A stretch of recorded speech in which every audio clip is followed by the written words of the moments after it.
ആരാ സ്റ്റേഷനിലേക്ക് ഫോൺ ചെയ്യാൻ ധൈര്യം കാണിച്ച ആ മഹാൻ? ഞാൻ എപ്പോഴേ പറഞ്ഞത് മിസ് കോൾ കൊടുത്താൽ മതിയെന്ന്. ആരാന്ന്? ഞാനാണ് സർ. മാറിക്ക്. എന്താ തന്റെ പേര്? കുട്ടപ്പൻ. പ്രതിമയോടല്ല, തന്നോട്. സദാശിവൻ. താൻ സാദാ ശിവനല്ലേ, അല്ലാതെ ഒറിജിനൽ ശിവനൊന്നും അല്ലല്ലോ. ഈ മരിച്ചുപോയ കുമാരൻ ജീവിച്ചിരുന്ന ആളാണ്. ജീവിച്ചിരിക്കുമ്പോൾ അയാൾ മരിച്ചിട്ടില്ല സർ. മൈ ഗോഡ്, അപ്പൊ ഈ കേസും കുഴയും. അല്ല, അത് തനിക്കെങ്ങനെ അറിയാം? ഞാൻ ജീവശാസ്ത്രം പഠിച്ചിട്ടുണ്ട് സർ. അതുകൊണ്ട് ഈ ജീവന്റെ ആദ്യ ബിന്ദുവായ അമീബ വിഘടന പരമ്പരയിലൂടെ പരിണാമങ്ങൾക്ക് വിധേയമായി ഈ metamorphosis lead to humanisation, evolution theory. അപ്പൊ എന്റെ ഊഹം തെറ്റിയില്ല.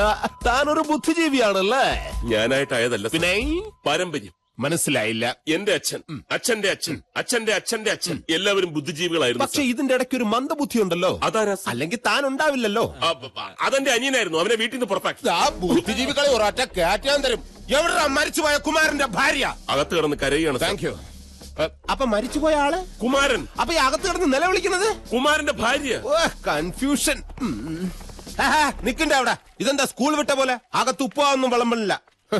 ആരും വരണ്ട. താനങ്ങോട്ട് പോകുന്നു. അല്ല, ആരും വരണ്ടെന്ന് പറഞ്ഞു. എന്നോടൊപ്പം ഒരാൾക്ക് വരാം. താനങ്ങോട്ടാ? ഒരാൾക്ക് വരാമെന്ന് പറഞ്ഞു. എടോ, അത് ഞാൻ ഇവനോട് പറഞ്ഞതല്ലേ. ഒരാളായില്ലേ സാർ? എടാ, അതിന് ഇവൻ. അല്ല, ഞാൻ ഒരാളാണ് സാർ. എടാ, അതല്ല, ഞാൻ ഇവനോടാ പറഞ്ഞത്. ഞാനും ഒരാളാണ് സാർ. എടോ, നിങ്ങൾ രണ്ടല്ലേ? അല്ല സാർ, ഞങ്ങൾ ഓരോരുത്തരാ. എന്നാ നിങ്ങൾ വാ.